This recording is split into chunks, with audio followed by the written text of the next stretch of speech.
Hello, everybody. Salut tout le monde. Hello to everyone. Welcome to another session on the key grape varieties. And this one is the advanced version of Chardonnay with me, Jimmy Smith. If you are looking for a more basic and more introductory version of Chardonnay, we do have a beginner's version as well. Please look on the YouTube channel for that. So this is the advanced version where we will look at Chardonnay's history, what it is like in the vineyard, how it is treated in the winery, how that impacts the style, and where it is found in the world. Before we get cracking, a few things. So as mentioned, I am Jimmy Smith. I am the owner of one of the UK's leading wine schools, which is West London Wine School in Fulham in London. And that is our Twitter and social media handle there, and Instagram. We have South London Wine School as well, based in Greenwich and Streatham. And we also have a lovely wine bar called Streatham Winehouse, which is a very quaint neighbourhood bar, but with a list of over 300 wines from around the world. And at the top there is my handle. That's Wine with Jimmy. If you have any questions or comments, please get in touch. And there all of our email addresses down there as well. Internet addresses, websites for all of our tastings and courses and wine lists. So let's get cracking with Chardonnay, one of the world's most grown grapes, in fact, the leading white grape in the world, meaning a very adaptable variety, which is grown in all types of locations. The origin of Chardonnay is in fact France and around Burgundy. We know this because of the amount of cultivars and clonal diversity that we find within Burgundy, Chablis and Champagne. We have documentation of the grape as a varietal back to the 17th century, the late 17th century. But it has been mentioned in texts before in combination with other varieties. In fact, it was often widely confused with the Pinot Blanc variety due to a lot of ampelography similarities between Chardonnay and Pinot Blanc. Quite similar. In fact, they are related. So this is quite a common mistake that can happen, has happened in the past. Its parentage, Chardonnay, is Pinot Noir. So therefore, Chardonnay is offspring of Pinot Noir. And then Goyer Blanc. And Goyer Blanc is an old cultivar, which you still find a little bit of, but very minor amounts today, which really was a parent, very, very active parent, giving birth to many different varieties, including all of Chardonnay's siblings, such as Melon de Bourgogne, which of course we now know commonly today as Melon Blanc, of Muscadet fame. Gamay Noir Jus Blanc, which is Gamay of today of Beaujolais, but of course across Burgundy, and Aligoté as well, which is quite a famous one. But there's a big other list of Chardonnay siblings as well, including going down the line towards Riesling and those varieties. So quite a connected grape variety coming from that sort of continental part of France.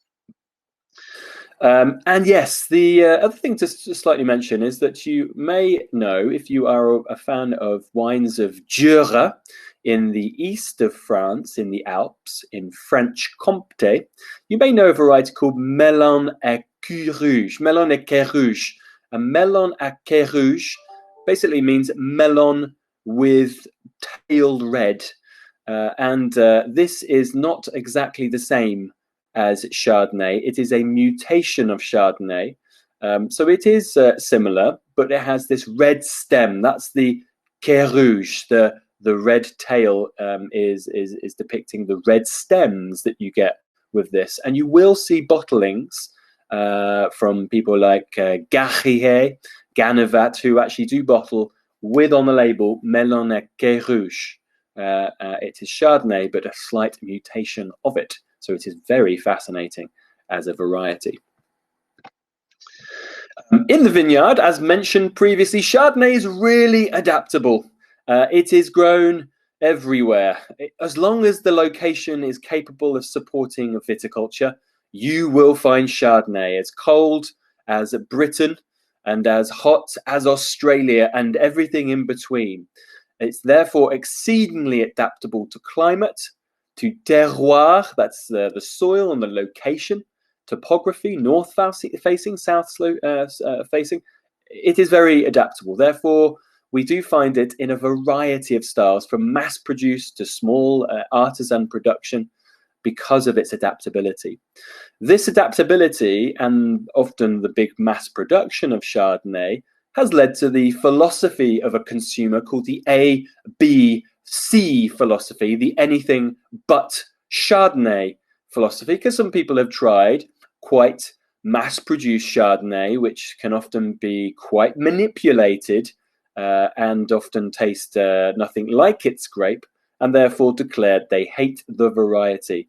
As with all varieties, please do not declare you hate it. You just haven't found your ideal style of that variety yet.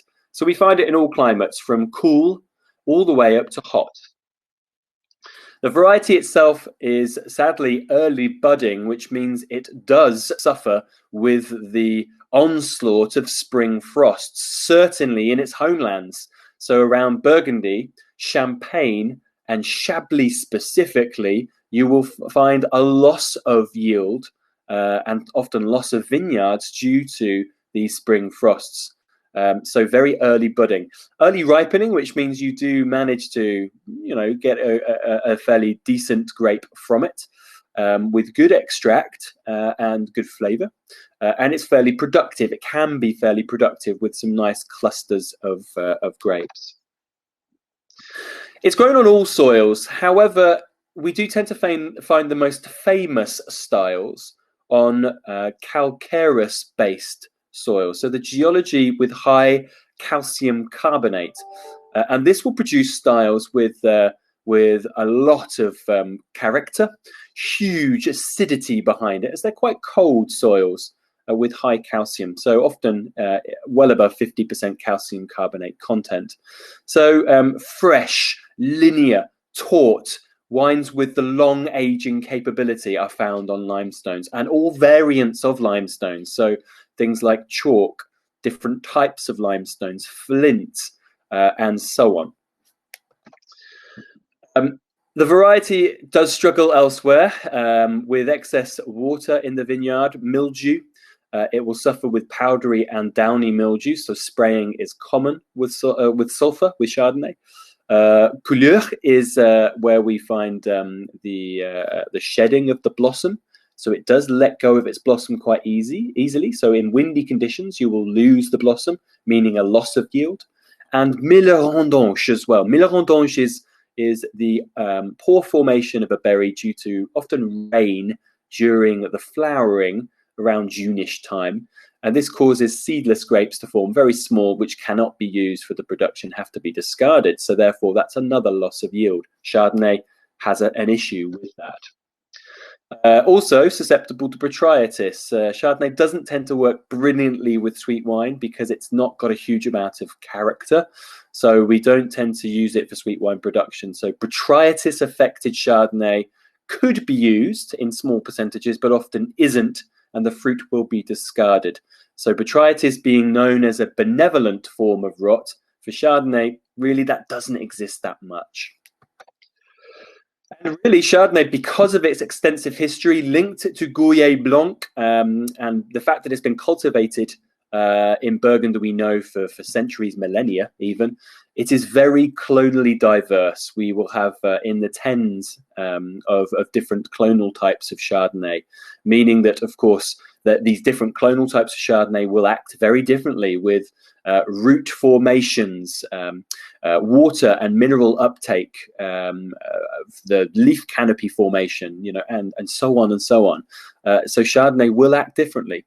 You have things like Mendoza clones, even from Argentina, which tend to be suffer from quite a lot of grape shatter, which means that they often are quite powerful wines, but lack that sort of distinctive mineral character. Whereas the Burgundian Dijon clones will often have that minerality behind them. So it's quite a complex variety, as you would expect. That is why another reason you shouldn't declare that you hate it. There's a lot to be discovered with Chardonnay.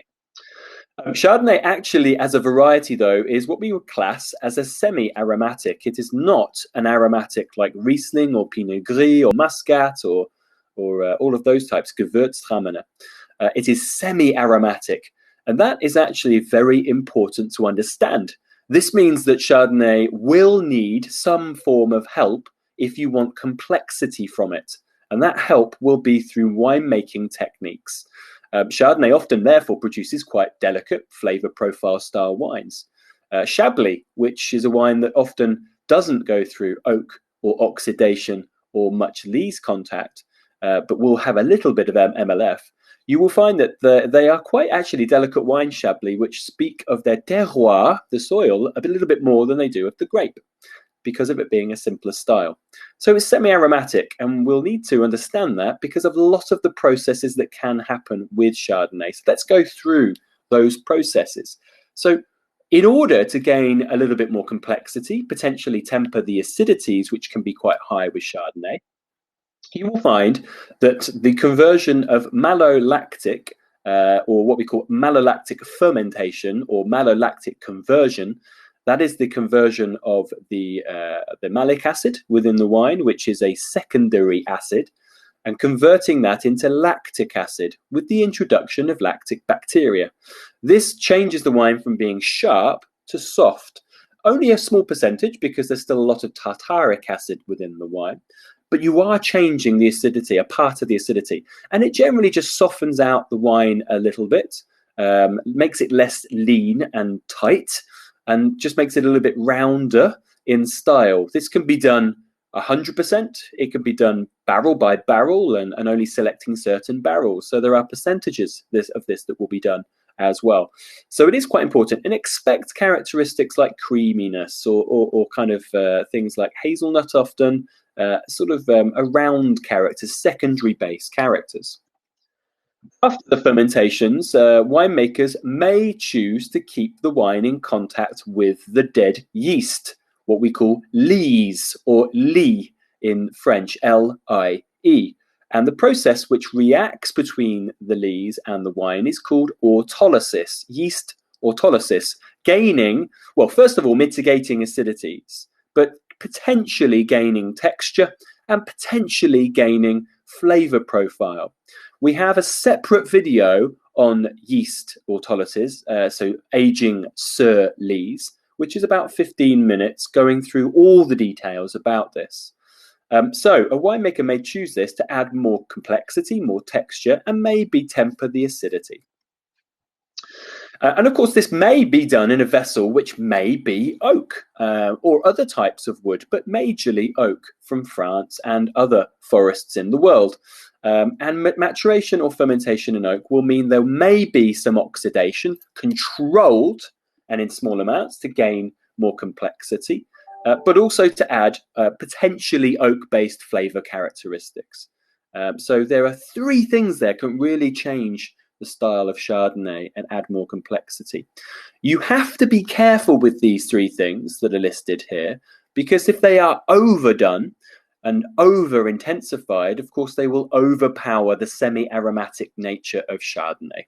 And this is what has happened in the past in places in the world, all over the world, but quite commonly we know it, of course, of Australia with their big buttery Chardonnays. And also, Chardonnay is not a brilliant variety at aging when it doesn't have all of those processes behind it. So you will find that Chardonnay can oxidize. And in the past, there certainly has been issues with winemakers in Burgundy not protecting their Chardonnays, potentially with things like sulfur dioxide.